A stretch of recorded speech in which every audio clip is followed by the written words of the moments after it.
પ્રેમનો પ્યાલો પીધો, મેં તો પ્રેમનો પ્યાલો પીધો, મારા ઈસુ પ્રભુજીએ દીધો, મેં તો પ્રેમનો પ્યાલો પીધો, મેં તો પ્રેમનો પ્યાલો પીધો.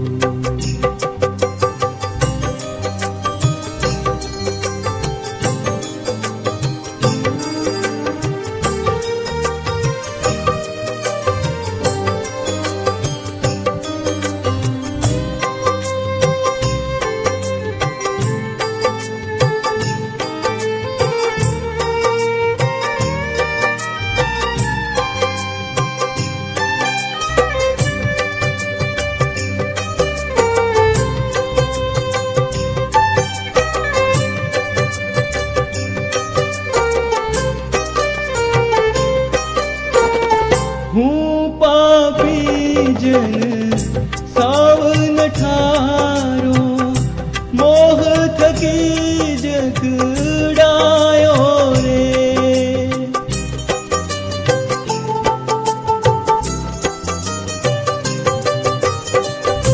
હું પાપી જન સાવન ઠારો, મોહ થકી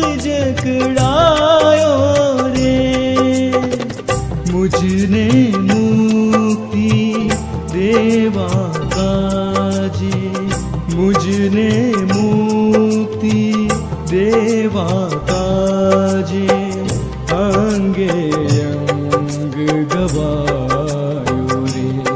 હૈયે મુજને લગાવી લીધો મારા ઈસુ પ્રભુજીએ દીધો.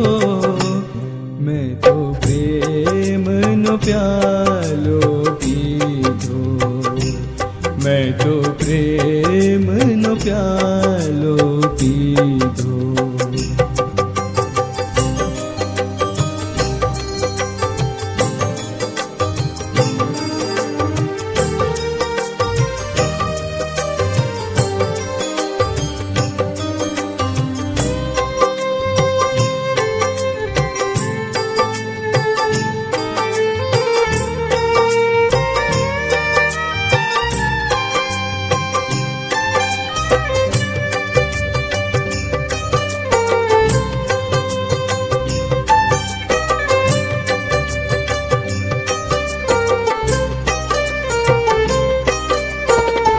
त्यागीने ते आभनो वैभव धरणी पर पटकायो रे.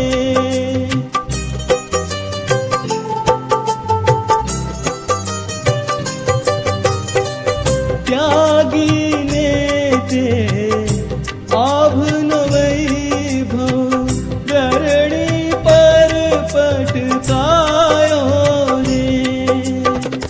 मारे काजे मारो स्वामी, मारे काजे मारो स्वामी. खंभ पर ટીંગાયો રે. શું પ્રેમ અનુપમ કીધો મારા ઈસુ પ્રભુજીએ દીધો. મેં તો પ્રેમનો પ્યાલો પીધો, મેં તો પ્રેમનો પ્યાલો પીધો, મેં તો પ્રેમનો પ્યાલો પીધો.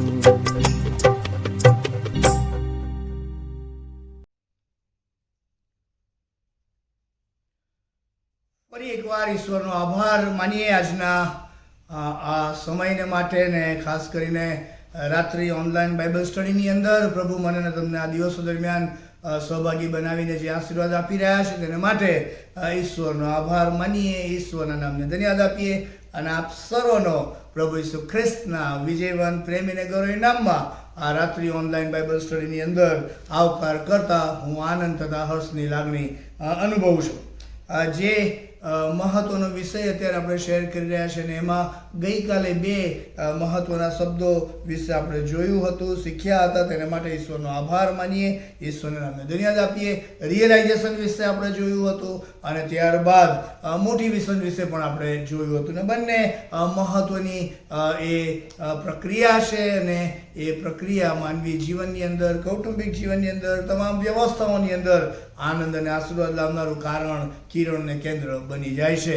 રિયલાઇઝ થવું એ એક બહુ મહત્વનું પાસું છે અને ત્યારબાદ એ રિયલાઇઝ થયું હોય ત્યારે અઘરી અને મુશ્કેલ પડમાં મુકાયેલા મિત્રોને માટે ઉત્તેજનનું અને મોટિવેશનનું કારણ બનવું એ પણ બહુ જ મહત્વની સેવા છે. અને તેથી કરીને રિયલાઇઝેશન અને મોટિવેશનના ફેક્ટર વિશે જે ગઈકાલે આપણે સવિસ્તૃતપણે જોઈ ગયા, આજે એનાથી આગળ વધવા માંગીએ છીએ અને એ બધી બાબતોને સમજતા, સ્વીકારતા પ્રભુના વચનોમાં આગળ વધીએ તે અગાઉ આવો આપણે પ્રાર્થનામાં જોડાઈએ, પ્રાર્થના કરીએ. સ્વર્ગમાં અમારા જીવંત, પ્રેમાળ અને કૃપાળુ ઈશ્વર પિતા, આ રાત્રિ ઓનલાઈન બાઇબલ સ્ટડીનો આશીર્વાદ તમે અમને આપ્યો તેને માટે અમે તમારો આભાર માનીએ છીએ, તમારા નામને ધન્યવાદ આપીએ છીએ. નેહેમિયાના પુસ્તકમાંથી અમે સાથે મળીને ઘણી બધી બાબતો શીખી રહ્યા છીએ ત્યારે એ વાતો સમજવાને માટે અને શીખવાને માટે અને સ્વીકારવાને માટે તમે બોલનાર અને સાંભળનાર પાત્રો તરીકે તમે આમ પ્રત્યેકને સહાય તથા મદદ કરો, તમારી કૃપા આપો, તમારી આશીષ આપો એવી અમારી પ્રાર્થના છે. આ સંગતનું સુકાન તમે પોતે સંભાળો અને આજની રાત્રિ મિટિંગનો આશીર્વાદ તમે આમ પ્રત્યેકને પમાડો એવી અમારી પ્રાર્થના અમારા લતારનાર પ્રભુ ઈસુ ખ્રિસ્તના નામમાં કરીએ છીએ. માટે તમે સાંભળો ને સ્વીકાર કરો. આમેન.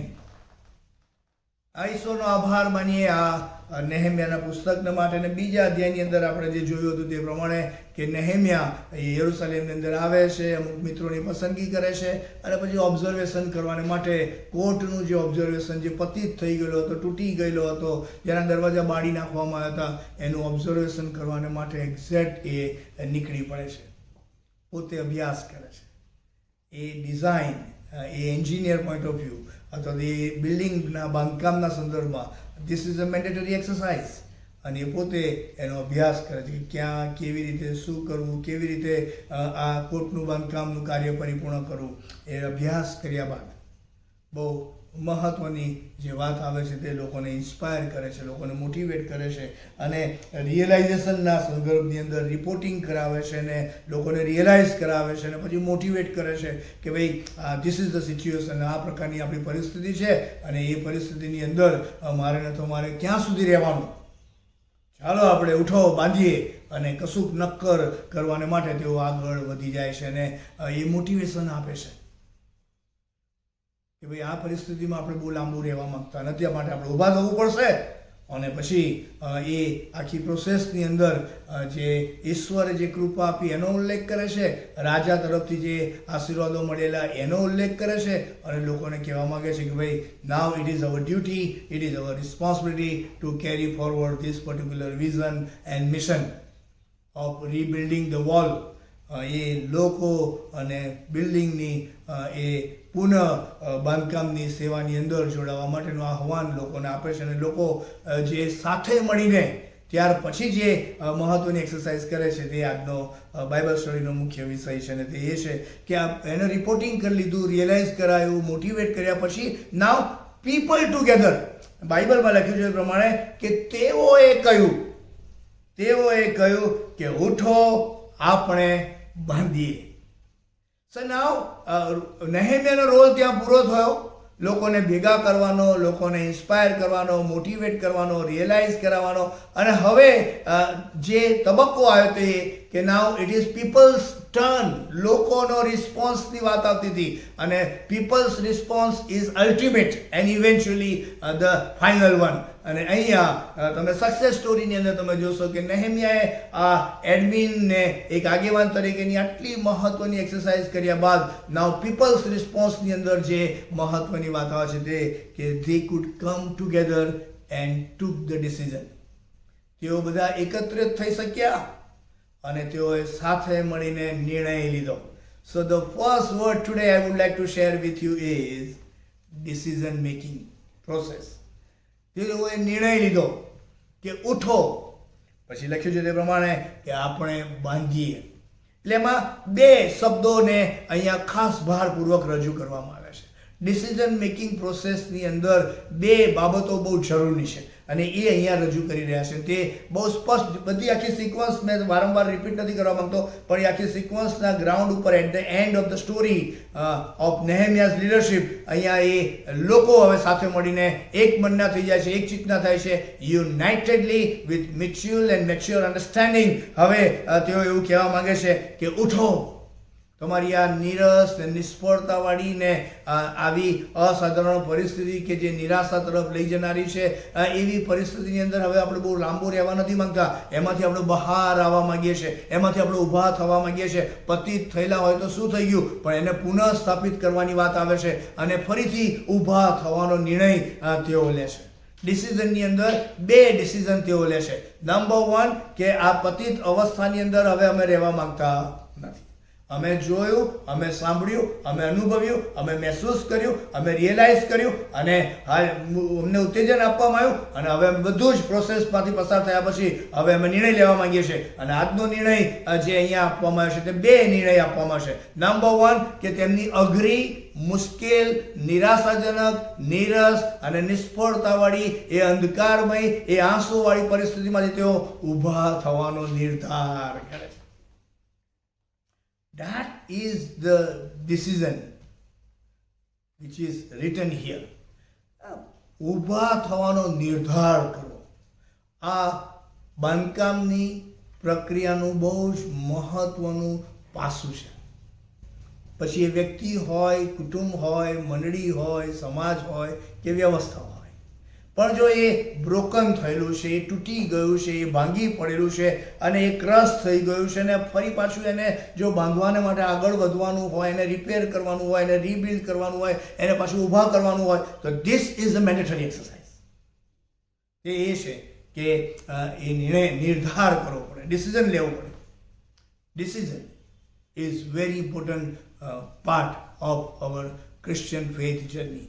જીવનના જુદા જુદા મુસાફરીના તબક્કાઓની અંદર, સમયોની અંદર, વળાંકોની અંદર, સંદર્ભ ને સંજોગો અને પ્રશ્નોને પડકારોની અંદર મારો ને તમારો નિર્ણય લેવાની પ્રક્રિયાનો જે તબક્કો છે, ધેટ ઇઝ વેરી ઇમ્પોર્ટન્ટ.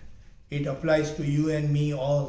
અને એ જીવનના દરેક પાસાની અંદર લાગુ પડે છે. અને તેથી કરીને અહીંયા જે નિર્ણય લેવાની જે પ્રોસેસ ચાલે છે એમાં પહેલો નિર્ણય યુનેનિમસલી ટુગેધર, અલગ અલગ વિભિન્ન માઇન્ડસેટ હોવા છતાં, અલગ અલગ બેકગ્રાઉન્ડમાંથી આવેલા હોવા છતાં, અલગ અલગ સમજણ હોઈ શકે, અલગ અલગ ધોરણ હોઈ શકે, જીવનશૈલી હોઈ શકે, વિવિધતાઓ હોવા છતાં અહીંયા સમાજના બાંધકામની વાત આવે છે, લોકોના બાંધકામની વાત આવે છે, યરુશલેમના કોટના બાંધકામની વાત આવે છે, ત્યારે તેઓ એક મનના અને એક ચિત્તના થઈને હવે તેઓ ડિસિઝન લેશે કે હવે આપણે આપણી આ અઘરી, મુશ્કેલ, તોફાની પરિસ્થિતિમાંથી આપણે ઊભા થવાનો આ રાઈટ ટાઈમ છે, સોનેરી અવસર છે અને અહીંયા આપણે ઊભા થવું પડશે. અને એ નિર્ણય તેઓ લેશે. અને પછી બીજો નિર્ણય જે અહીંયા લખ્યો છે તે પ્રમાણે ખાલી ઊભા થવાની વાત નહીં, પરંતુ લખ્યું છે કે આપણે તે બાંધીએ. ઊભા તો થઈએ જ, પણ બાંધકામની સેવામાં આગળ વધવાનો બીજો મહત્વનો નિર્ણય લેવાની વાત આવે છે. ટુ બિલ્ડ, ક્રિયાપદ, બાંધવાનો એ અર્થ થાય. બાંધવાની વાત એટલે હકારાત્મક વાત, સકારાત્મક વાત, રચનાત્મક વાત. આમાં બાંધકામ કરવાનું, જ્યાં છે ત્યાંથી આગળ લઈ જવાનું. જે પડી ગયું છે, પતિત થયું છે, જે તૂટી ગયું છે, જે બળી ગયું છે, એને ફરીથી બાંધવાનું. અને આ નિર્ણય પણ બહુ જ મહત્વનો છે.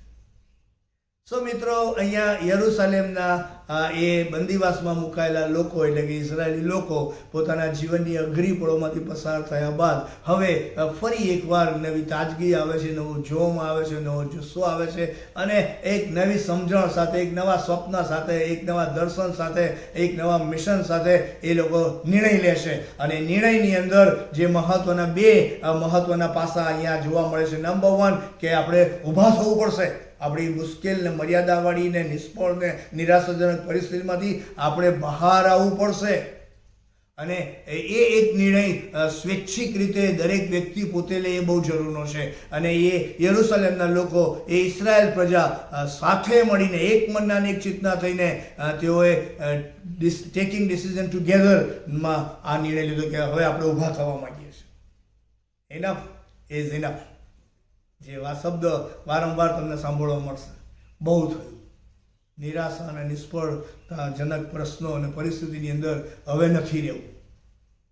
અને બીજો નિર્ણય જે તેઓએ લીધો તે એ છે કે આપણે બાંધીએ. તૂટી ગયું છે, યસ, વી અન્ડરસ્ટેન્ડ. બળી ગયું છે, we understand, we accept as it is.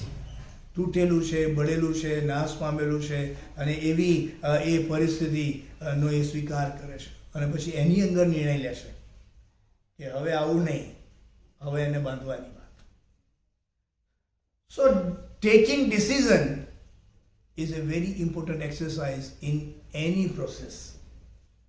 કોઈ પણ પ્રક્રિયાની અંદર અને પર્ટિક્યુલરલી બાંધકામની હકારાત્મક શૈલીની પ્રક્રિયાની અંદર પણ એ નિર્ણય લેવાની પ્રક્રિયા બહુ જ નિર્ણય વિશે અને ડિસિઝન મેકિંગ વિશે તો ઘણું બધું કહી શકાય.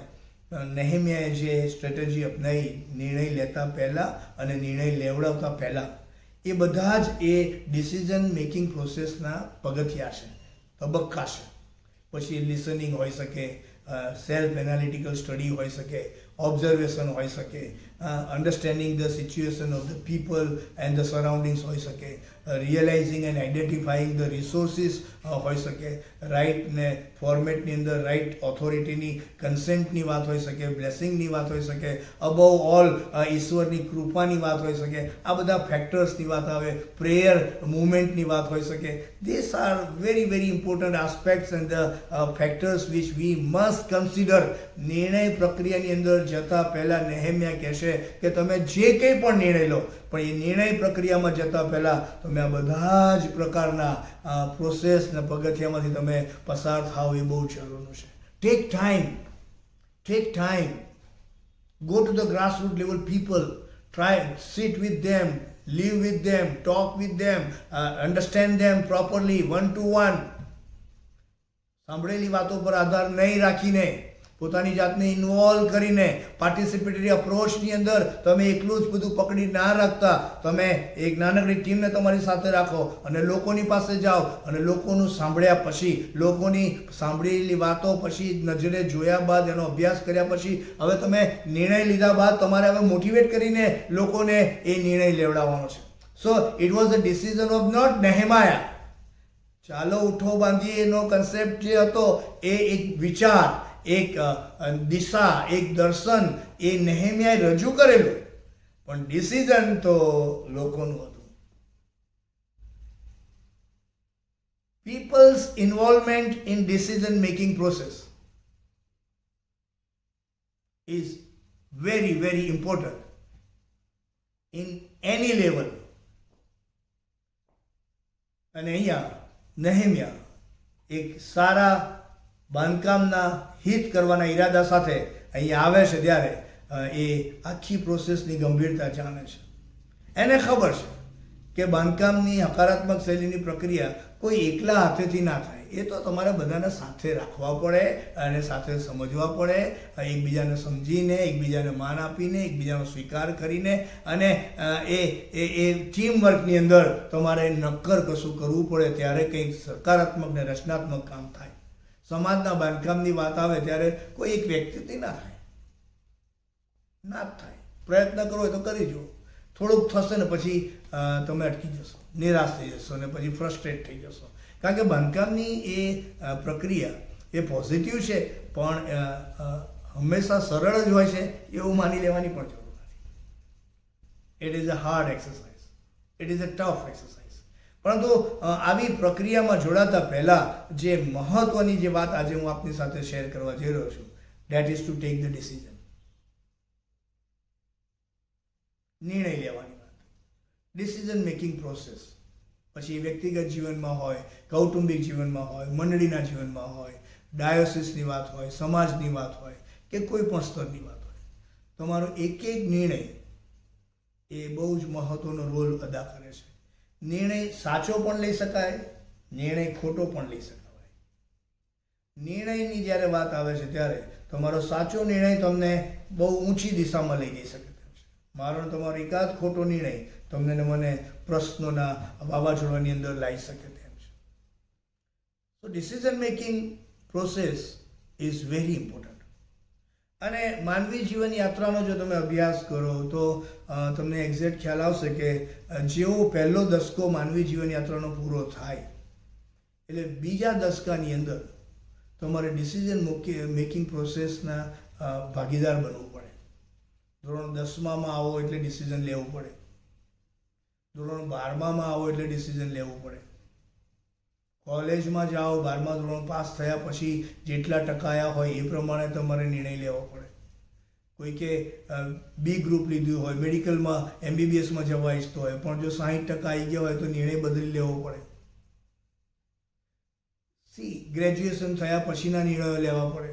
હજુ તો તમે અભ્યાસની ને કારકિર્દીના નિર્ણયોની ચક્કડામાંથી હજુ માંડ તમે બહાર આવ્યા નથી, ત્યાં જીવનસાથીની પસંદગીના નિર્ણયની વાત આવે, કૌટુંબિક જીવનની વાત આવે, કારકિર્દીની વાત આવે, મકાન ખરીદવાના નિર્ણયની વાત આવે, સુવિધાઓ માટેના નિર્ણયોની વાત આવે, ફાઇનાન્સ ના હોય તો એ અંગેના નિર્ણયો લેવાની વાત આવે, બજેટ બનાવવાના નિર્ણયની વાત આવે, ખર્ચાની વાત આવે. નિર્ણય આ વ્યક્તિગત જીવનની વાત કરી રહ્યો છું હું. ચર્ચ અને ડાયોસિસ લેવલ તો હજુ આવ્યો જ નથી, પણ આપણે નિર્ણય દરેક તબક્કામાં લેવાના છે. અને જીવનના દરેક દશકાની અંદર નિર્ણયો લેવા પડશે અને દરેક સમયોની અંદર નિર્ણયોનું લેવલ બદલાતું જશે અને નિર્ણયો જ્યારે તમે લો છો ત્યારે તમારા લીધેલા નિર્ણયની અસર ફક્ત તમને જ થાય છે એવું તમારે નહીં માનવાનું. તમારા લીધેલા નિર્ણયની અસર તમારી સાથે સંકળાયેલા દરેક વર્તુળમાં દરેક પાત્રોને થશે થશે ને થશે. This is very important. અને માટે આ નિર્ણય પ્રક્રિયા બહુ જ મહત્વની છે અને તેથી કરીને નિર્ણય લેવાની વાત આવે ત્યારે બહુ જ કાળજી રાખવી પડે, બહુ જ અભ્યાસ કરવો પડે, બહુ સાવચેતીથી તમારે મારે નિર્ણય લેવા પડે. બધા જ પ્રકારના સારા નરસા પરિબળો અને પરિણામોનો અભ્યાસ કરીને નિર્ણય લેવાનો અવસર આવે. કારણ કે હું જો આ નિર્ણય લઈશ તો એની અસરો આ થશે, એની આડ અસરો આ થશે, હું આ નિર્ણય લઈશ તો એના પરિણામો કદાચ આવા હોઈ શકે, આવા હોઈ શકે. અને દરેક નિર્ણયની અસરો તો રહેવાની જ, દરેક નિર્ણયની અસરો રહેવાની. અને જરૂરી નથી કે તમારા લીધેલો નિર્ણય ને કારણે બધા ખુશ જ થઈ જાય. તમારો નિર્ણય સ્વીકૃત હોય પણ ખરો અને ના પણ હોય. પછી એ પતિ પત્નીના સંબંધની વાત હોઈ શકે, માતા પિતા અને બાળકો વચ્ચેના સંબંધની વાત હોઈ શકે, સંબંધોની દુનિયાની વાત હોઈ શકે, મંડળીની વાત હોઈ શકે, ડાયોસિસની વાત હોઈ શકે, ધર્મસેવકની વાત હોઈ શકે. નોટ નેસેસરી કે મારા નિર્ણયથી હું બધાને ખુશ જ કરી શકીશ. શક્ય નથી બોસ, શક્ય નથી. અને તેથી કરીને નિર્ણય પ્રક્રિયા બહુ જ મહત્વની બની જાય છે. હું બાળક હતો ત્યાં સુધી હું કમિટીમાં પાસ્ટોરેટ કમિટીને સાથે રાખીને નિર્ણય લેવાની વ્યવસ્થામાં હું જતો હતો. પણ બિશપ બન્યા બાદ એક્ઝિક્યુટિવ કમિટીને સાથે રાખીને નિર્ણય લેવાની વાત આવે છે અને ત્યારે ઘણા બધા લોકોના જીવનોની વાત આવે, સેવા કાર્યોની વાત આવે, એમની ટ્રાન્સફરની વાત આવે, એમના બાળકોની વાત આવે, જો એમની મિસિસ સર્વિસ કરતી તો એની વાત આવે, મંડળીની અપેક્ષાની વાત આવે, મંડળીના ધોરણોની વાત આવે, મંડળીનું જે લેવલ છે, અર્બન છે કે ટ્રાઇબલ બેકગ્રાઉન્ડનું છે કે રૂરલ છે, એવા ઘણા બધા પાસાઓને તમારે મગજમાં રાખવા પડે સાહેબ. અને પછી નિર્ણયો લેવાની વાત. એક જ લીટીના વાક્યથી તમે કોઈના જીવન પર શેરો મારી શકો જો તમારી પાસે સત્તા છે તો. પણ શેરો મારવાથી જીવનનો અને વ્યવસ્થાનો અંત નથી આવતો. અને માટે નિર્ણય પ્રક્રિયા બહુ જ મહત્વની બની જાય છે. નિર્ણયો લેવામાં બહુ ઉતાવળ કરશો. અને એમાં પણ જ્યારે જીવનોના નિર્ણયો લેવાની વાત આવે, સંબંધોના નિર્ણયો લેવાની વાત આવે, ત્યારે બહુ કાળજી રાખવી પડશે. પતિ પત્નીના સંબંધોના સંદર્ભની અંદર લોકો લગ્ન કરે છે ને દેવળમાં જઈને લગ્ન કરે છે ને પછી થોડા સમયમાં ફાવે ના ફાવે, અંદર અંદર ક્લેશ થાય, પર્સનાલિટી ક્લેશ થાય, ટેમ્પરામેન્ટ ક્લેશ થાય, એમ્સ એન્ડ ઓબ્જેક્ટિવ્સ ક્લેશ થાય, અન્ડરસ્ટેન્ડિંગ ને મેચ્યોરિટીમાં ક્લેશ થાય, તો ડિવોર્સનો વાત આવે અને એ ડિવોર્સની પ્રોસેસમાં નિર્ણયોની વાત આવે. બહુ અઘરું સાહેબ, બહુ પેઇન થાય. તમારે કોને સાચું સમજવું ને કોને ખોટું સમજવું એ જ ખબર ના પડે. અને પછી નિર્ણય લેતી વખતે તમારે પોતાની જાતને સેલ્ફ જસ્ટિફિકેશન કરવાની વાત આવે કે મેં તો આવું હતું એટલે મેં આમ કર્યું. Decision making process is a hard exercise, is a hard exercise. અને એના માટે તમારે ગંભીરતાથી બહુ વિચાર કરવો પડશે, એનો અભ્યાસ કરવો પડશે. અને નેહેમિયા મને તમને ડિઝાઇન આપે છે કે ડિસિઝનની જ્યારે વાત આવે છે ત્યારે બની શકે તો તમે તમારા નિકટના વર્તુળને, તમારા મિત્રોને, તમારાથી મેચ્યોર એવા તમારા મેન્ટર હોય તો એને પણ તમે સાથે રાખી. It all depends on the level of decision. તમે કયા વિષયને કયા સંદર્ભમાં તમે ડિસિઝન લેવા માગો છો, તો એ માટે એના રિલેટેડ જે નિકટની જે ચેનલો હોય, પાત્રો હોય, વ્યવસ્થાઓ હોય, તો તમે એમને ઇન્વોલ્વ કરીને તમે ડિસિઝન લઈ શકો. તમારા બાળકોના ફ્યુચરની વાત આવે તો એના સંદર્ભમાં નિર્ણય લેવાની વાત આવે. તમારા બાળકોને અત્યારે એક નવો ટ્રેન્ડ આવ્યો છે. પહેલાં અમારા જમાનાની અંદર MBAનો ટ્રેન્ડ આવ્યો કે બધાને MBAમાં મોકલવાના. ત્યાર પછી એક એવો ટ્રેન્ડ આવ્યો કે બધાને ITમાં મોકલવાના. ત્યાર પછી એક એવો ટ્રેન્ડ આવ્યો કે બધાને કોમ્પ્યુટરાઇઝ BEમાં ને એમાં મોકલી દેવાના. પછી એક જમાનો એવો આવ્યો કે કેપેસિટી હોય કે ના હોય એને MBBSમાં મોકલી દેવાના. પછી પેરેન્ટ્સ જબરજસ્તી કરીને એમને નિર્ણયો લેવડાવે અને પછી લઈ જાય ને ફાવે ના ફાવે ને મુશ્કેલ થઈ જાય.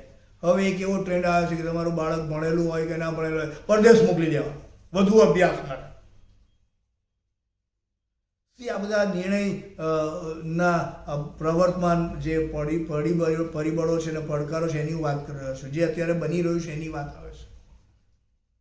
નાની નાની ઉંમરે એ જુદા જુદા નિર્ણયો લેવાની વાત આવે છે. એટલે એમાં તમે પોતે, તમારું કુટુંબ, તમારા માતા પિતા, તમારા મિત્રો, તમારા સગા સ્નેહી, તમારા પાળક સાહેબ, તમારી કમિટી, તમારા અડોશ પડોશના મિત્રો, તમારા કલીગ્સ, આ બધા પાત્રો બહુ મહત્વનો રોલ અદા કરે. So your decision making process becomes very important, and that can either build your life or destroy your life. જીવન યાત્રાનો સાચો એક નિર્ણય તમને જીવન યાત્રામાં બાંધકામની દિશામાં આગળ લઈ જઈ શકે તેમ છે, અને તમારો એક ખોટો નિર્ણય તમને પતિત અવસ્થામાં પણ લઈ જઈ શકે તેમ છે. નેહેમિયા બાંધકામની સેવા કરવા માટે નીકળેલો પાત્ર હવે નિર્ણય કરે છે તે એ કે મારે એકલા નિર્ણય નહીં લેવાનો, મારે તો લોકોને સાથે રાખીને, લોકોને વિશ્વાસમાં રાખીને, લોકોની સાથે રહીને નિર્ણય લેવાનો. અને પછી લોકો જે નિર્ણય લેશે તે આ પ્રકારના 2 વાક્યોમાં, કે પહેલામાં પહેલું તો આપણે નિરાશાજનક પરિસ્થિતિમાંથી ઊભા થવું પડશે, અને બીજું કે ઊભા થયા પછી બાંધકામના હકારાત્મક દર્શન સાથે કાર્ય લાગી જવું પડશે, એક્ટિવ બની જવું પડશે. અને આ બંને બહુ જ પ્રોગ્રેસિવ એવા ડિસિઝન મેકિંગ પ્રિન્સિપલ્સ છે. પહેલાં તો પતિત થયા હોય તો ઊભા થવાનું, કારણ કે કોઈ એવા સંદર્ભ ને સંજોગો હોય કે જેના કારણે હું અને તમે પતિત થયા હોય ત્યારે નિરાશા ફરી વળે, લોકોનું અઠાસિયા આવે, લોકોની મસ્કરીની વાત આવે, લોકો તમારા પર ટોન્ટ મારે, લોકો તમારી જોડે તિરસ્કારભરી દ્રષ્ટિએ જુએ, તમારો સ્વીકાર ના કરે. આ બધું શક્ય છે. અને તેવી તોફાની ને અઘરી પળો ને પડકારો ને પ્રતિસાદોની અંદર મારે તમારે ઊભા થવાનો જે નિર્ણય છે, that is very important. અને પછી ઊભા થયા પછી બાંધકામ કરનારી પ્રક્રિયામાં પોતાની જાતને એંગેજ કરવાનું, બાંધકામ થતી પ્રક્રિયામાં પોતાની જાતને સામેલ કરવાનું, પોતે અંદર સમાઈ જવાનું, હોમાઈ જવાનું, અને પોતાની જાતને બાંધકામની હકારાત્મક પ્રક્રિયામાં સામેલ કરી દેવાની વાત, કે જેથી કરીને તમે એ બાંધકામની પ્રક્રિયામાં મુકાશો એટલે તમારા નિરાશાજનક જે સંદર્ભ, સંજોગો, પ્રશ્નો, પડકારો, પ્રતિસાદો, અવાજો, ઘોંઘાટો, એ જે બધું હતું એમાંથી તમે બહાર આવી શકો અને તમે તમારી જાતને હકારાત્મક વાતાવરણમાં, હકારાત્મક અને સક્રિય વાતાવરણની અંદર પોતાની જાતને મૂકીને જીવનનો આનંદ અને આશીર્વાદ પુનઃ સ્થાપિત કરી શકો તેમ છે. અને જેથી કરીને સમાજના એક આગેવાન તરીકે, સમાજના સાથી સેવકો તરીકે, પેરેન્ટ્સ તરીકે, વડીલો તરીકે આ સમયે આ પ્રોસેસને મારે ને તમારે સમજવાની જરૂર છે. જો તમે યુવા પેઢીના જુવાનો છો તો તમારે તમારી જીવનના સંદર્ભની મુસાફરીમાં તમારે સાચા નિર્ણયો લેવાની વાત આવે છે. ખોટા મિત્રોની સોબત ને સંગત તમને ખોટા નિર્ણય તરફ લઈ જઈ શકે તેમ છે. ઉડાવ દીકરાનું જીવન બાઇબલની અંદર આપવામાં આવેલું શ્રેષ્ઠ ઉદાહરણ છે. એક ખોટો નિર્ણય લીધો, ખોટા વર્તુળની અંદર મુકાઈ ગયો, ખોટી સોબતમાં મુકાઈ ગયો અને એન્ડ રિઝલ્ટ બદલાઈ ગયું. પછી એક ધન્ય દિવસે એક સાચો નિર્ણય લેશે, એનું પરિણામ બદલાઈ ગયું.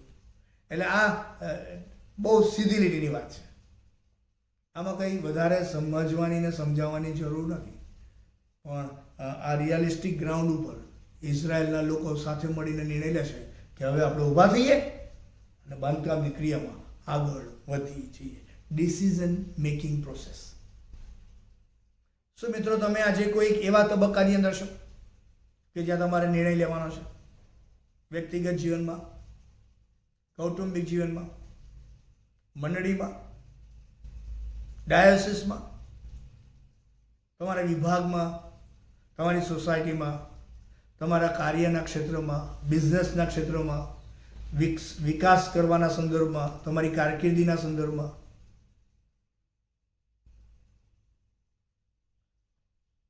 નિર્ણય લેવાની પ્રક્રિયા તમારાથી થાય એટલું બધું જ ઇન્વોલ્વ કરીને તમે આગળ વધો. એફએસઆર અને બહુ ઉતાવળિયા નિર્ણયો લેશો નહીં. ઉતાવળિયા નિર્ણયો ઘણી વખત લઈ લેવાતા હોય છે. ઇમોશનલ ગ્રાઉન્ડ પર નિર્ણયો લઈ લેવાતા હોય છે. પરિસ્થિતિ એવી હોય ત્યારે પણ અમુક સંદર્ભમાં અમુક નિર્ણયો લઈ લેવાતા હોય છે. ઘણી બધી વખત ગુસ્સામાં અમુક નિર્ણયો લઈ લેવાતા હોય છે. ઘણી બધી વખત દેખાદેખીમાં અને જેલેસીમાં અમુક નિર્ણયો લઈ લેવાતા હોય છે. ઘણી બધી વખત કોઈકનું સારું ન સ્વીકારવાની આપણી જે માનસિકતા છે, અધમ અવસ્થા, એના કારણે નિર્ણયો લઈ લેવાતા હોય છે. ઘણી બધી વખત દેખાદેખીના કારણે નિર્ણયો લઈ લેવાતા હોય છે.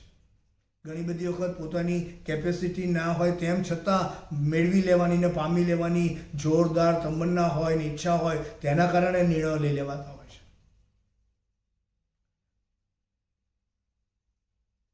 બીજાઓના ખોટા ઈશારે નિર્ણયો લઈ લેવાતા હોય છે. બીજાઓને અન્યાય કરવાની સમજણ સાથે નિર્ણયો લઈ લેવાતા હોય છે. પોતાના વાલા દવલાઓને ફોકસ કરવાને માટે નિર્ણય લઈ લેવાતા હોય છે. નિર્ણયો જુદી જુદી રીતે અને જુદા જુદા ઇન્ટેન્શનથી લેવામાં આવતા હોય છે. Where do you stand today? તમે તમારી જીવનયાત્રાની મુસાફરીમાં આજે કોઈ એવા તબક્કામાં છો કે જ્યાં તમારે બહુ જ મહત્વનો નિર્ણય લેવાનો છે? શું તમે કોઈ એવા તબક્કામાં છો કે તમારા એ નિર્ણયથી તમારા જીવનની અંદર વળાંક આવી શકે તેમ છે? બી વોચફુલ, બી કેરફુલ. અને એ નિર્ણય પ્રક્રિયામાં પડે પ્રભુ મને ને તમને સહાય તથા મદદ કરે એવી મારી પ્રભુને પ્રાર્થના છે. પ્રાર્થના સાથે તમે નિર્ણય લઈ શકો છો. સારા મિત્રોની સલાહ લઈને તમે નિર્ણય લઈ શકો તેમ છો. બાઇબલ આધારિત બિબ્લિકલ પ્રિન્સિપલ્સને ધ્યાનમાં રાખીને નિર્ણય લઈ શકો તેમ છો. તમારી મેચ્યોરિટી, તમારા એક્સપિરિયન્સ ને તમારા એક્સપોઝરને સલાહ અને મદદ લઈને તમે તમારા નિર્ણય લઈ શકો તેમ છો. તમારા કુટુંબના અંગત પાત્રોને સાથે રાખીને તમે નિર્ણય લઈ શકો તેમ છો. Take time. ઘણી વાતો એવી હોય છે કે જે બહુ બધા જોડે ડિસ્કસ ના થઈ શકે. I can understand. પણ આજે નેહેમિયા મને તમને એવું કહેવા માગે છે એ આત્મિક જીવનના સંદર્ભની વાત હોય, વ્યક્તિગત જીવનના સંદર્ભની વાત હોય, કૌટુંબિક જીવનના સંદર્ભની વાત હોય કે જીવનના કોઈ પણ તબક્કાના સંદર્ભની અંદર નિર્ણય લેવાની વાત આવે ત્યારે તમે બહુ જ કાળજીપૂર્વક, બહુ મેચ્યોરિટી સાથે, પૂરેપૂરી સમજણ ને સભાનતા સાથે ગુસ્સામાં ને ક્રોધમાં ને જેલસીમાં ને આવેશમાં આવીને ને બીજી કોઈ પણ નકારાત્મક બાબતોને કન્સિડર કરીને તમે નિર્ણય લેશો. ઉતાવળ્યો ને જલદબાજીવાળો નિર્ણય લેશો. Give space. Give space. આ સ્પેસ તમે આપશો ને એટલે તમારા ઘણા બધા નિર્ણયો બદલાઈ જશે. તમને પોતાને પણ અહેસાસ થશે કે સારું થયું આ મેં સ્પેસ આપી દે. મારે ઘણી બધી વખત સ્પેસ આપવાના વખત આવ્યા. ઘણી વખત ઉતાવળ્યા નિર્ણયોની વાત આવી ત્યારે કુટુંબીજનમાંથી અટકાવવામાં આવે કે ભાઈ અહીંયા થોડોક સમય રાહ જો. વડીલ મિત્રોએ મને મદદ કરી કે થોડી રાહ જો, ગો સ્લો. આ બધા શબ્દો વડીલોના મેચ્યોર શબ્દો છે. Think twice, go slow, take your time. સમયને સમયનું કામ કરવા દો. તમે આજે કુટુંબના વડીલ તરીકે બેઠા છો. તમારા કુટુંબ માટેનો નિર્ણય લેવાનો છે, તમારા બાળકો માટેનો નિર્ણય લેવાનો છે. મંડળીના સંદર્ભમાં જો આગેવાન તરીકે બેઠા છો ને તો એનો કંઈ નિર્ણય લેવાનો છે. Think every aspect. Think every aspect. બધા જ વિવિધ તમારા નિર્ણય પ્રક્રિયાને લાગતા, વળગતા અને સ્પર્શતા એવા તમામ પાસાઓનો બારીકાઈથી અભ્યાસ કરજો અને તમારા નિર્ણયથી જો કોઈના જીવનને નુકસાન થવાનું હોય તો એવો નિર્ણય લેતા 50 વખત વિચાર કરજો. તમારા અને મારા નિર્ણયથી કોઈના જીવનની અંદર અશાંતિ ને તોફાન ને મુશ્કેલી આવી શકતી હોય તો એ સંદર્ભમાં વિચાર કરજો. કોઈના જીવનને મારા તમારા લીધે તબાહ થતું હોય કે મુશ્કેલીમાં મુકાતું હોય તો એ સંદર્ભમાં વિચારણા કરવો પડશે. Your decision making process is very important. અને બાંધકામની સેવાની અંદર નેહેમિયા કહેશે કે ઇટ ઇઝ અ પ્રોસેસ રાતોરાત નિર્ણય ના લેવાય. એના માટે હોમવર્ક કરવું પડે, એના માટે હાર્ડવર્ક કરવું પડે, એમાં પોતાની જાતને એન્ગેજ કરવી પડે, એમાં પોતાની જાતને સેલ્ફ એનાલિટિકલ સ્ટડી કરવી પડે, ઓબ્ઝર્વેશન કરવું પડે, રિપોર્ટ્સ મેળવવા પડે, રિપોર્ટ્સ આપવા પડે, લોકોનો ઓપિનિયન લેવો પડે, લોકોને સાથે રાખવા પડે. અને આ બધું કર્યા પછી એક એવો સ્ટેજ ઊભો થાય કે જ્યાં તમે લોકોને એ ડિસિઝન લેવાને માટે હિંમતને ઉત્તેજન આપી શકો છો. Friends, choice is yours and you decide today. ઇઝરાયલના લોકોએ ડિસિઝન લીધું 2 કે અમે અમારી નિરાશાજનક ને પતિત અવસ્થામાં હવે બાકીનું જીવન ગુજારવા માંગતા નથી. Start a new day today. Start a new movement and moment today. Start a new identity and new action today. હવે બહુ થયું એમ. ક્યાં સુધી નિરાશા અને હતાશા અને નિષ્ફળતાના એ વમળની અંદર રહીશું? ઊભા થવું પડશે. અને હું તો અહીંયા એક વાત એવું કહીશ કે જો આવી પતિત અવસ્થામાંથી જો કોઈ પાત્ર કે કુટુંબ કે મંડળી કે સમાજ ઊભો થવાનો પ્રયત્ન કરે છે, દેન એને ટેકો આપવો, એને ઉત્તેજન આપવું, એને સપોર્ટ આપવો, એને સાચવી લેવો, એને સંભાળી લેવો, એને ઊભા થવામાં સહાયરૂપ બનવું. That is the role of the church. That is the role of you and me. કોઈકને ઊભા કરવામાં જો મારું યોગદાન આવે તો એ મારા જીવનનું શ્રેષ્ઠ યોગદાન હોય છે. પછી વ્યક્તિ હોઈ શકે, કુટુંબ હોઈ શકે, મંડળી હોઈ શકે, સમાજ હોઈ શકે. અને મારી અપીલ છે આપણે કે આવી રચનાત્મક ને હકારાત્મક અભિગમની સેવામાં આપ જોડાશો. કોઈકને ઊભા કરવાની વાત. કારણ કે પતિત અવસ્થામાં મુકાયેલું પાત્ર કદાચ બની શકે કેટલું બધું ડિસ્ટર્બ ને ડાઉન ને ડિપ્રેસ થઈ ગયું હોય કે પોતાની મેળે ઊભો ના પણ થઈ શકે. And that is where they might need our help. આખી જિંદગી એમને તમારા મારા સપોર્ટની જરૂર નથી. એ પતિત અવસ્થાની પડની અંદર જો હું અને તમે એને સાચવી લઈએ અને એને બહાર લાવીને એને ઊભો કરવાનો પ્રયત્ન કરીએ, પછી ધીમે ધીમે આગળ વધી જશે. એવા ઘણા બધા ઉદાહરણો તમે જોયા હશે. બાઇબલમાં એના ઉદાહરણો આપેલા છે. અઘરી પળમાં મુકાયા પછી ઊભા થવાની પ્રક્રિયા અને એમાં કોઈકનો સાથ ને સહકાર. ઓડાવ દીકરાની વાત જો તમે કરશો તો એ વ્યક્તિએ એને ઘરે આંગણું આપ્યું ને એના પર વિશ્વાસ કરીને એને તક આપી. That is enough. Giving the space, giving the support is very important. અને મંડળી અને સમાજના બાંધકામમાં આવી હકારાત્મક ને રચનાત્મક પ્રવૃત્તિની અંદર હું અને તમે ઇન્વોલ્વ થઈએ એ બહુ જ જરૂરી છે. સમયના અભાવે કદાચ હું બહુ લાંબુ ડિટેલમાં લઈ જઈ શકતો નથી, પણ this is called the principal of decision making process. કયો એડમિનિસ્ટ્રેટિવ નિર્ણય છે, આધ્યાત્મિક નિર્ણય છે, કોઈના જીવનનો નિર્ણય છે, સામાજિક નિર્ણય છે, કૌટુંબિક જીવનનો નિર્ણય છે, કારકિર્દીનો નિર્ણય છે, જીવનસાથીની પસંદગીનો નિર્ણય છે, જોબ સિલેક્ટ કરવાનો નિર્ણય છે, ત્યાં રહેવાનું કે અબ્રોડ જવાનો નિર્ણય છે. તમે કદાચ આમાંના કોઈ નિર્ણયની અંદર જો તમે જોડાયા હોય ને જોડાવાના હોય તો keep remembering all this perception. પણ નિર્ણય લઈ લીધો કે આપણે ઊભા થઈશું અને આપણે કોટ બાંધીશું, અને એ નિર્ણય લીધા પછી બાઇબલની અંદર જે લખ્યું છે એ બહુ જ મહત્વનું છે. Decision making process is a different story અને implementation part is a different story. અને આ સમયે આજે બીજો શબ્દ હું આપની સાથે શેર કરવા જઈ રહ્યો છું, તે ઇમ્પ્લિમેન્ટેશન ભાગ. લીધેલા નિર્ણયનું અમલીકરણ કરવું. ઇમ્પ્લિમેન્ટ એટલે તમે જે નિર્ણય લો છો એનું અમલીકરણ કરવાની પણ વાત એ બાંધકામની હકારાત્મક એક્સરસાઇઝનું બહુ મહત્વનું જમા પાસું છે. એના વગર તો કશું ડગલું નિર્ણયો લેવાથી બધું બદલાઈ જાય છે એવું નથી, છે જ નહીં. નિર્ણયો લઈ લીધા પછી એને ઇફેક્ટિવલી, પોઝિટિવલી, કન્સ્ટ્રક્ટિવલી એને ઇમ્પ્લિમેન્ટ જ્યાં સુધી તમે ના કરો ને ત્યાં સુધી બીજી કોઈ વાત આગળ વધી શકે નહીં. કેટલી બધી વખત હું અને તમે નિર્ણયો લઈએ છીએ પણ અમલીકરણ કરવામાં નિષ્ફળ જઈએ છીએ. કેટલી બધી વખત. અને ખ્રિસ્તી વિશ્વાસી સમુદાય કદાચ 31મી ડિસેમ્બરે જો આત્મા તપાસ કરો તો એ રાતની સભાની અંદર કેટલા મહત્વના નિર્ણય કે ભાઈ નવા વર્ષથી હું આમ કરીશ, થોડો સમય થાય ના થાય અને પછી અમલીકરણમાં નબળા પડી જઈએ. So implementation part is equally important at any level.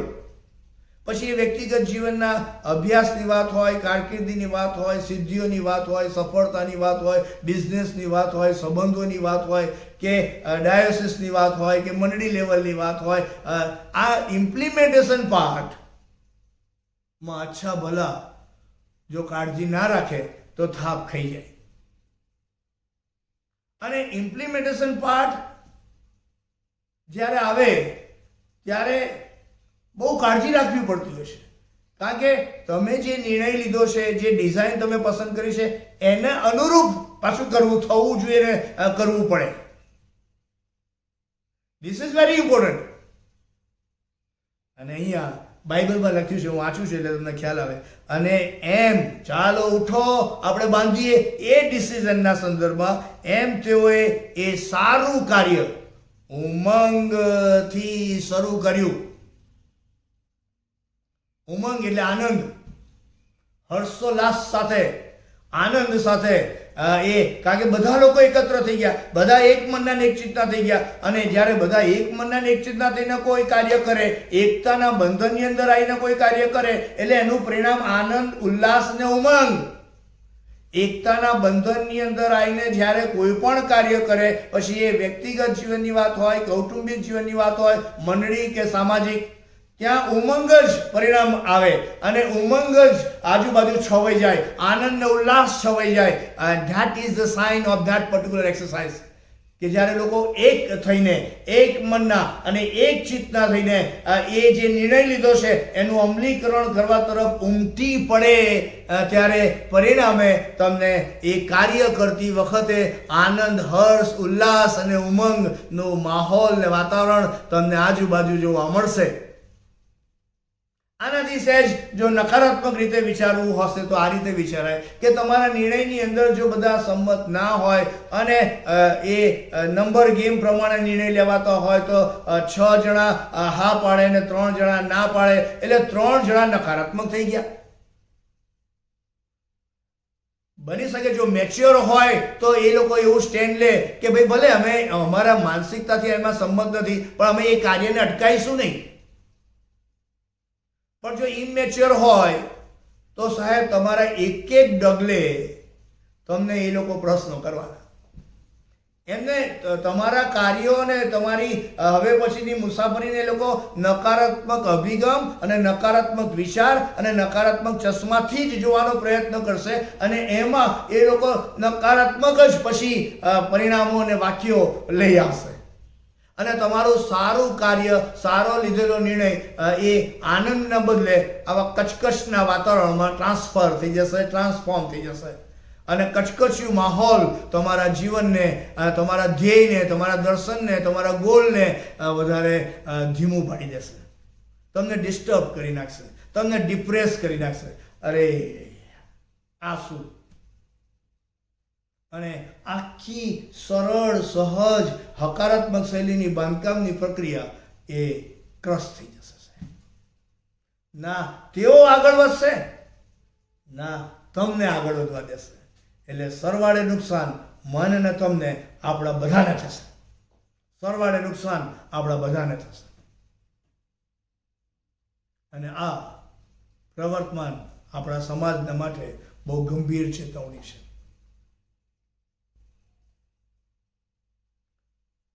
નિર્ણય લેવાની પ્રક્રિયામાં નેહેમ્યા જેમ લોકોને સાથે રાખે છે તે પ્રમાણે એ મેચ્યોરિટી સાથે, અન્ડરસ્ટેન્ડિંગ સાથે, એ વિશ્વાસમાં લઈને એકલા નિર્ણયો નહીં લેવાના. ઘણી બધી વખત એકલા લોકો નિર્ણય લે ત્યારે પ્રશ્નો ઉપસ્થિત થઈ જાય. ઘણી બધી વખત 2-4 જણાને સાથે રાખીને જ નિર્ણયો લઈ લેવાતા હોય છે. એવું નહીં કરવાનું.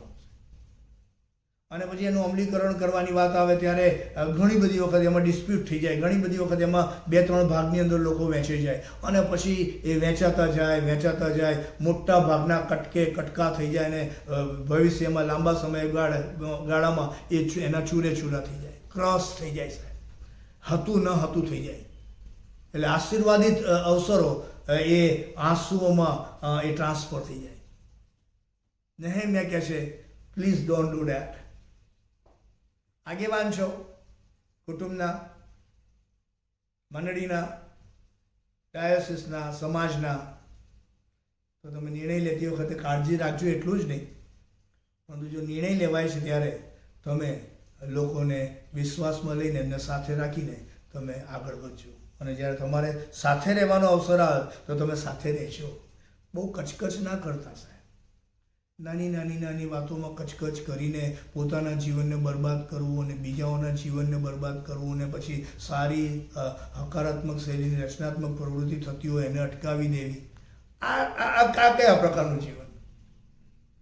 ના તમને પરવડે, ના આપણને પરવડે, ના કોઈને પરવડે, અને એમાંય આપણા ખ્રિસ્તી સમાજને તો પરવડે જ નહીં સાહેબ.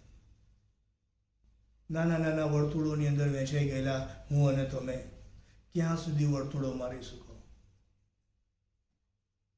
જ્યાં સુધી હું અને તમે એકતાના બંધનની અંદર નહીં આવીએ, જ્યાં સુધી હું અને તમે એક મનના ને એક ચિત્તના નહીં થઈએ. બની શકે કે તમારો ઓપિનિયન અલગ હોઈ શકે, મારો ઓપિનિયન અલગ હોઈ શકે. ઇટ ઇઝ પોસિબલ, કારણ કે આપણે બંને પાત્રો જુદા છે, આપણું બેકગ્રાઉન્ડ અલગ છે, આપણી અન્ડરસ્ટેન્ડિંગ અલગ છે, આપણી ડિસિપ્લિન અલગ છે, અને આપણા એમ્સ એન્ડ ઓબ્જેક્ટિવ્સ અલગ અલગ છે, આપણી લાઈફસ્ટાઈલ અલગ અલગ છે. પોસિબલ છે. એટલે બની શકે કે મારા નિર્ણય સાથે તમે સંમત ના થાઓ તો તમારા નિર્ણય સાથે હું સંમત ના થાઉં. It is possible.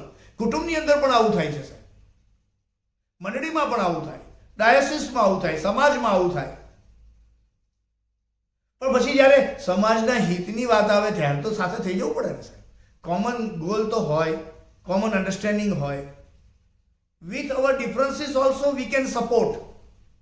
આપણા એ અલગ અલગ મંતવ્યો અને વિચારો હોય તો પણ હું અને તમે સકારાત્મક અને રચનાત્મક કાર્યમાં અવરોધો ઊભા કરવાને બદલે એમાં સપોર્ટિંગ રોલની અંદર, એકતાના બંધનની અંદર જોડાઈને વ્યક્તિઓને બાંધી શકીએ, કુટુંબને બાંધી શકીએ, મંડળીને બાંધી શકીએ, સમાજને બાંધી શકીએ, આપણા રાષ્ટ્રને બાંધી શકીએ.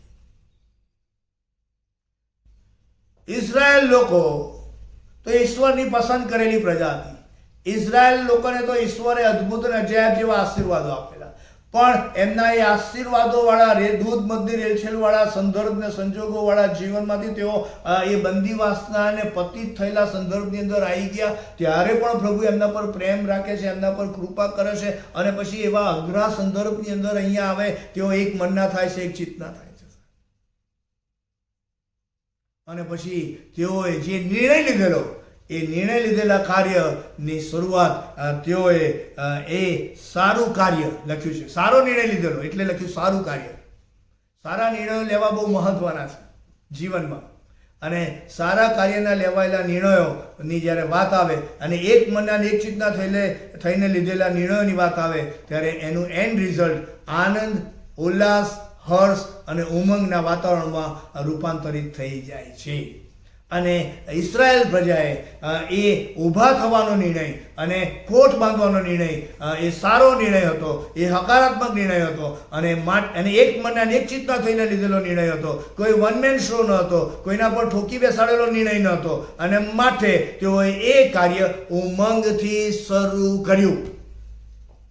લેવાયેલો નિર્ણય એકતાના બંધનમાં આનંદ ને ઉલ્લાસ સાથે અમલીકરણની અંદર આગળ વધ્યો. So friends, implementation part is equally very important. તમારો લેવાયેલો નિર્ણય, લેવાયેલી ડિઝાઇન પ્રમાણે એનું અમલીકરણ થાય એ બહુ જરૂરી છે.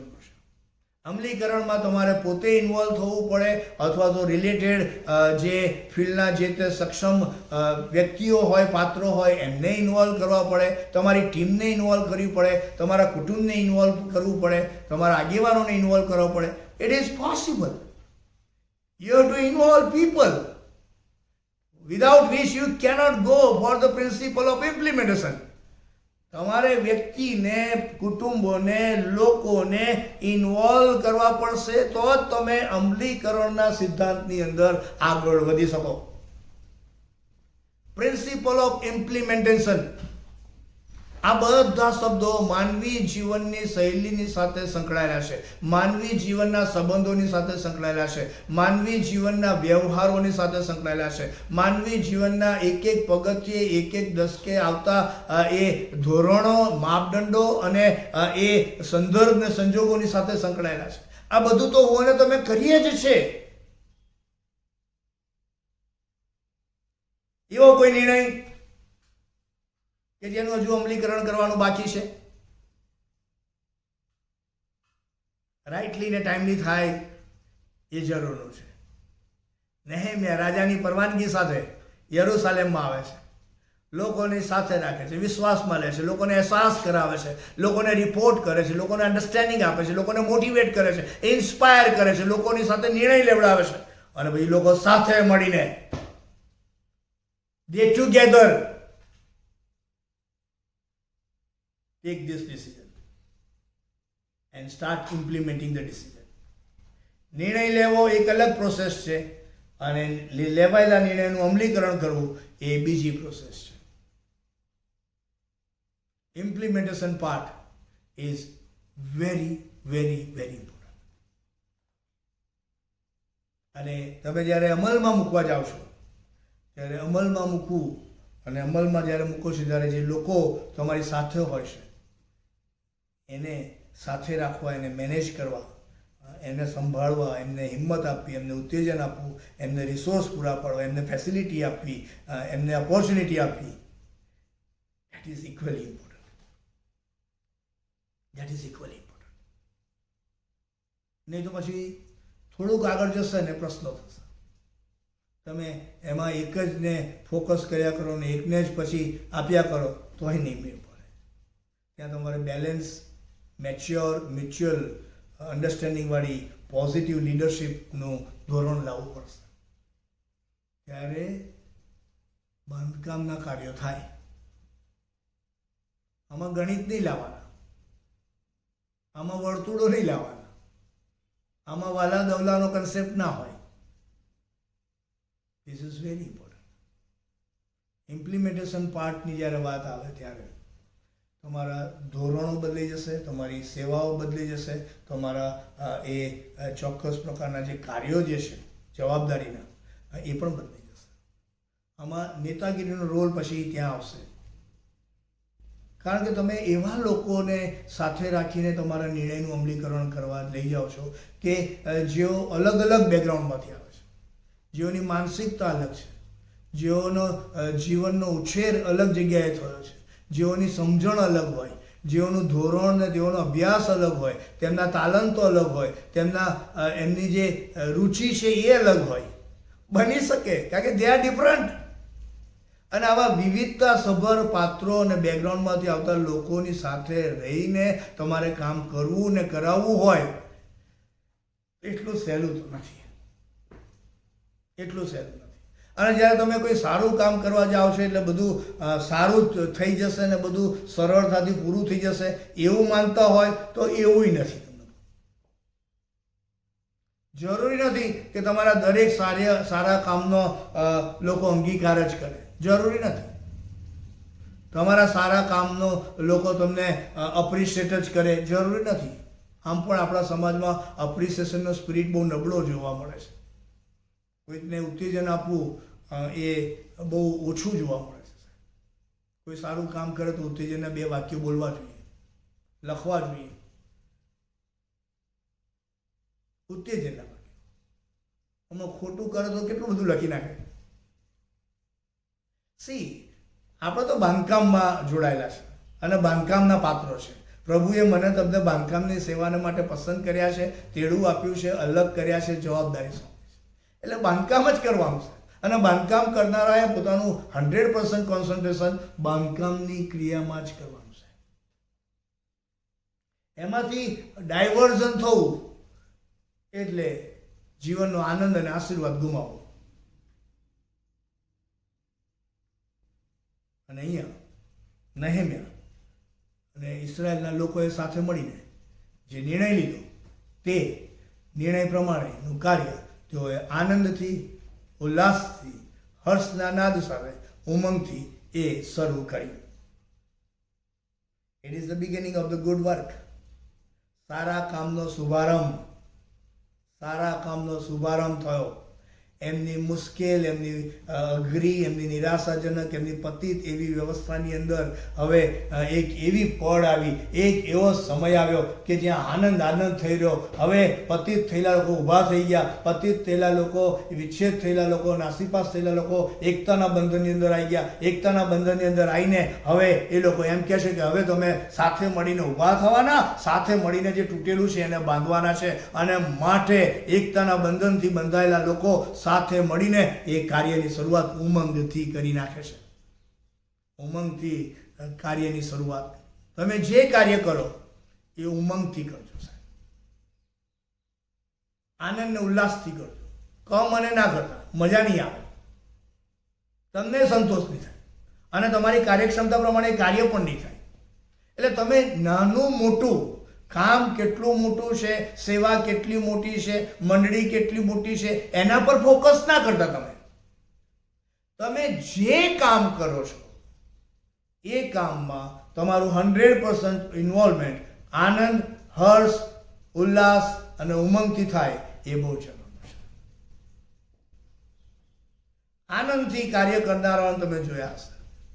પછી કામ ગમે તે કેડરનું હોય, આનંદ કરનારો પોતાની જાતને 100% જે તે જવાબદારી સોંપેલા કાર્યમાં પોતાની જાતને ઇન્વોલ્વ કરે છે. અને આજે મારી અપીલ છે સમાજને, પાળક સાહેબોને અપીલ છે, ડીકન્સ, સુવાર્તિક, મિશનરી સાહેબોને અપીલ છે, પાસ્ટોરેટ કમિટીના સભ્યોને મારી અપીલ છે, સન્ડે સ્કૂલના ટીચર્સને મારી અપીલ છે, યુથ ફેલોશિપના આગેવાનોને મારી અપીલ છે, મહિલા સંગતના બહેનોને મારી અપીલ છે, ક્વાયર લીડર્સને મારી અપીલ છે, સિનિયર સિટીઝન્સને મારી અપીલ છે, ટીનેજર્સ મધ્ય કામ કરતા, કપલ્સ મધ્ય કામ કરતા આગેવાનોને મારી અપીલ છે. તમે જે કામ કરો એ આનંદ અને ઉમંગથી કરજો, કારણ કે એનો આશીર્વાદ ઈશ્વર તમને આપશે. એનો આશીર્વાદ ઈશ્વર તમને આપશે. પાસ્ટોરલ મિનિસ્ટ્રી એ જીવનનો બેસ્ટ આશીર્વાદિત સોનેરી કાર્ય કરવાનો એ અવસર પ્રભુ એ થકી મને તમને આપે છે. જો તમે પાળક છો, ડીકન, સુવાર્તિક, મિશનરી છો, તમે લીડર્સ છો, મંડળીમાં કામ કરો છો, સમાજ માટે અને સમાજમાં રહીને કામ કરો છો, લોકોના જીવનો બંધાય, લોકોને હિંમત મળે, ઉત્તેજન મળે, નવી આશા મળે, નવું ધોરણ મળે, નવી ઊંચાઈ મળે, નવી ઓળખ મળે, નવા સંદર્શન સાથે, નવેસરથી જીવનમાં આગળ વધવાની તમન્ના સાથે એકતાના બંધનની અંદર બંધાઈને કાર્ય લોકો કરી શકે એ માટે તમારી આગેવાની આવકારદાયક ગણાશે.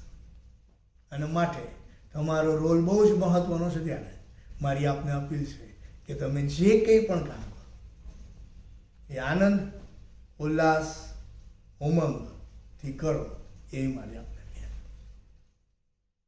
બે વાતો આજે આપણે જોયા, નિર્ણય લીધો અને એનું અમલીકરણ કર્યું.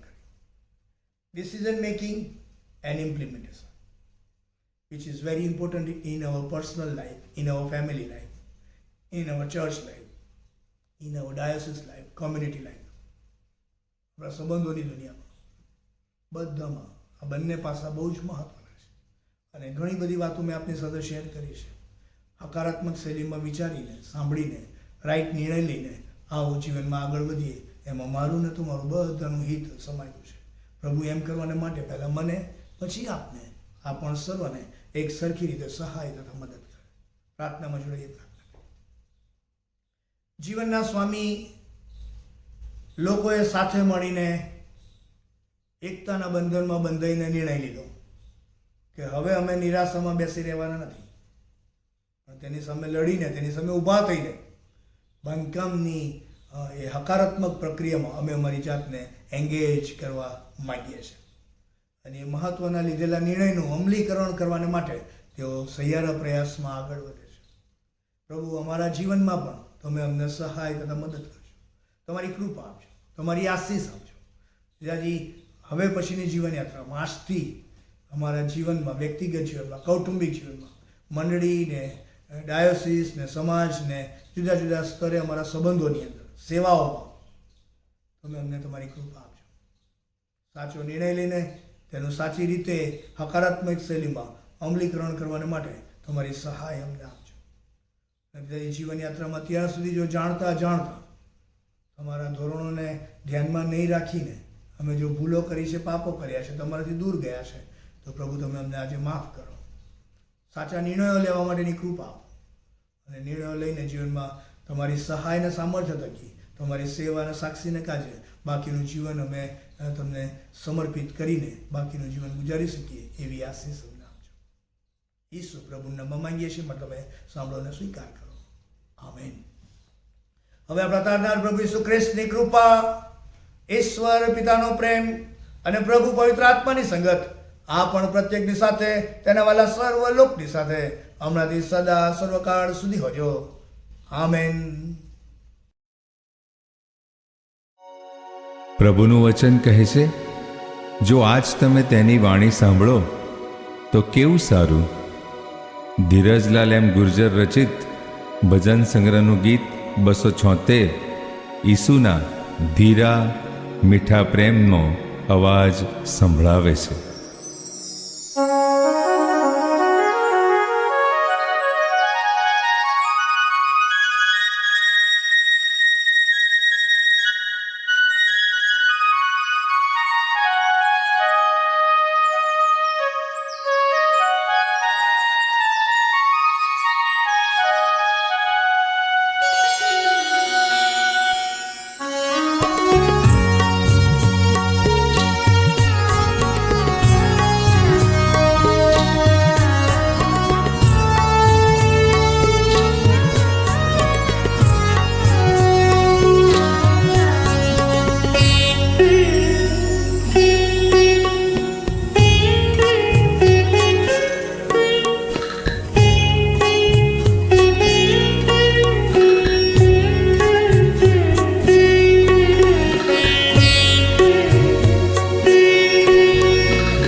जब उदय थी